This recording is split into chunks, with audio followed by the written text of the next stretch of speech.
All right. Hey guys, we're gonna do a quick video lecture on Second Industrial Revolution. It won't take us too long. Let me blow this thing up for you guys a little bit. Read the state standard really quick. We're at 8.5.5. I wanted to have a chance to do this for you. I apologize for being kind of remiss on doing my video lectures because my poor puppy dog has a herniated disc and she's been hurt up, so it's been a little bit wild. But 8.5.5, we're going to compare the industrial development in South Carolina to industrialization in the rest of the United States, including the expansion of railroads, the development of the phosphate and textile industries, as well as immigration. So we're going to crush this thing. Here we go, kiddos. Railroads. Railway Act of 1862. It gave land and money to the railroad companies that built out west. So we're kind of back here in Civil War time frame, but it's setting us up for the Second Industrial Revolution, which then sets us up for post-Reconstruction America because it looks a lot different. The Transcontinental Railroad would be finished in 1869. You see there, it's after the Civil War, so that's why, yes, it began at the early stages of the war, but it ended after the war was already over during Reconstruction. As a result of the railroads, time zones were established. Guys, if you could travel from one side of the country to the other within a week's time frame, then you needed to have reasonable, measurable time zones. So, in other words, you could be in California and it's still pitch black dark on the East Coast. It's the mid morning, so it was a big issue. So they set up these time zones so that you could have keep track, and the sun would be in the relative correct position at every particular location during your day. All right, that's really all that's about. But quick travel made it reasonable to have time zones. The growth of the railroad helped South Carolina a good bit. Major cities grew as a result of being near these railroads. Remember, South Carolina had a lot of cash crop production. Okay, so we still got a lot of agriculture happening here. Railroads are a really easy way to not to produce, but to transmit, so to speak, that stuff all around the country. If you have a network of railroads, guess what? You can ship it anywhere you want. So maybe a little bit less of things that are going overseas now, a little bit more staying here in America and being shipped on railroads. So big businesses. Here are the big businesses. All right, we talked about those.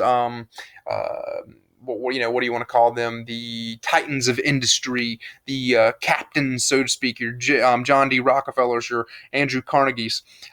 These guys ran these big companies that were big into oil, coal, iron, steel, and meat packing, grain processing, that kind of stuff. All right, these guys are mega rich, but they did work really hard for it. So it's not just like, oh, they're magical, wealthy people, and they didn't work hard. They did. They put in a lot of hours, a lot of work, and built these massive industries they would become monopolies. They'd become monopoly, just like the game. In other words, you're trying to gather up as much of the business as you can, all under one umbrella. Okay, so we'll get into that a little bit more. South Carolina specifically, the Second Industrial Revolution did not really have that big of an impact on our state like it did the rest of the country because planners looked down on the development of industry. We still were like, hey, Song of the South, look, we plant crops, we grow them, we harvest them, we ship them. That's it. We're not putting up factories and having people live in little, apartment buildings and blah blah blah. These South Carolina is where men's men live and where family farms. People literally eke out their existence off the land. It's that independent spirit, almost like Thomas Jefferson, Jeffersonian agricultural agrarian society that he envisioned and thought was so wonderful and pure, just minus the slavery. So that's kind of the idea there. Let's see. Uh, let's get right back on track here because this lesson's broke down into two parts for in class instead of online. The New South focused on the textile industry. Textile, guys, is a fancy word to say stuff like cloth or a finished product that isn't the final good. Does that make sense? So, for instance, you'd have large sheets of fabric made out of cotton, but then they get made into clothes, right? So the textile could be anything from bed sheets to clothing to all these different things, flags, a lot of different types of things made out of various cloth, sackcloth, cotton, cotton being the major one here, but I mean everything from burlap, you name it, burlap, all that kind of stuff. Mills grew up around rivers. Why? Well, rivers generate power. Water is incredibly powerful. You've seen a mill before. The mill wheel is turned by the moving water, which then turns the drive shaft, and then that cranks some sort of a mechanized machine that then performs a function. And so they were located close to cotton farms. And by 1910, South Carolina was the second largest textile producing state in America. Okay, so look, we were already cranking out a lot of cotton. Now we're really cranking out cotton. South Carolina was a powerhouse when it came to textile stuff, so fabric, specifically cotton. Mill labor, the textile industry developed in the upcountry. You know where the upcountry is. We talked about it before. I won't belabor it. But it soon traveled down to the Midlands and the Low Country. So you really have mills popping up all over the place. You see this illustration on the bottom left. You see a little factory looking there. Got a couple little individual homes around it. That's where the workers can live, and it's all nice and organized. And it's a simple way to have kind of like a company thing. And you normally have like a company store there too, where the people that work and live in this mill town can go and buy their goods and stuff like that. And they'll get like credits that they can spend at the company store instead of the company having to pay you in cash. It's pretty interesting, actually. You can even see some of those credits there, those tokens, mill store tokens on the right-hand side of your slide. And so they're not real money. They don't spend anywhere else, just in the company store. But everything you need to live is in the company store. So, mill labor. Many poor farmers became mill workers because, guys, you can't compete with somebody that owns thousands upon thousands of acres and you just have, 40 acres and a mule. You'll never beat them on price.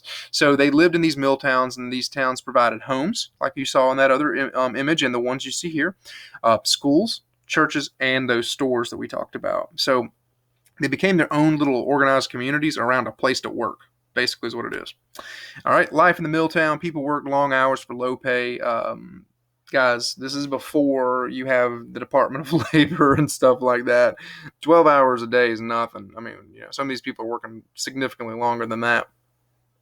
Workers in South Carolina made half as much as workers in other parts of the country, and women and children made less money than men. And they would become known as lint heads because as these cotton machines were processing all this different stuff into a final product, a lot of lint develops, and that's what you'd end up calling people lint heads. That's where they're always working and around it, and there's lint on you. Just like if you do your laundry in the dryer, there's lint that builds up from working with those type of textiles. Workplace accidents were constant threats, and they could cause someone to lose their job or their life. So a lot of people are missing fingers and toes and different appendages, their arms and feet. And guys, you're working around mechanized machinery with very little safety stuff. And you can see from these images beneath, kids are doing a lot of these jobs. So, yeah. In South Carolina, if laborers tried to organize into a union, they would be fired, okay, because they couldn't afford to pay these people union wages like up north. So, you'll still see that in the South and southeastern United States even to this day. There's very, very few unionized labor parties. Most everything is right to work. Okay, South Carolina is a right to work state. We'll get into that more later. But just keep in mind, people with very little experience doing pretty complicated jobs with little safety equipment. Very dangerous. Phosphate was found near Charleston and Beaufort. Phosphate is a type of mineral, something we can ore. It's an ore that can be mined out of the earth. All right, it's an ingredient in commercial fertilizer, and it brought some wealth to the area.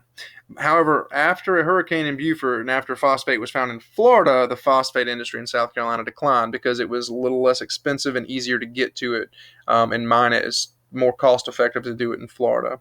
But it's it's a type of natural earth mineral found in rock. So the mining operations moved to Florida, and the phosphate industry kind of died out in South Carolina. All right, so hopefully that answers all of your questions here for the second industrial revolution. I'm going to post this bad boy up. You're going to see it on our Hawk Flight page. It'll be very nice and simple what we're going to be doing from now on. I just posted a video about it with Coach Jones. He and I explained just Monday and Wednesday for actual work, Monday, Tuesday, Wednesday, and Thursday for like a quick little attendance and a Hawk Focus thing, and it's just going to be like literally minutes. Like you should be able to do it in 5 minutes or less.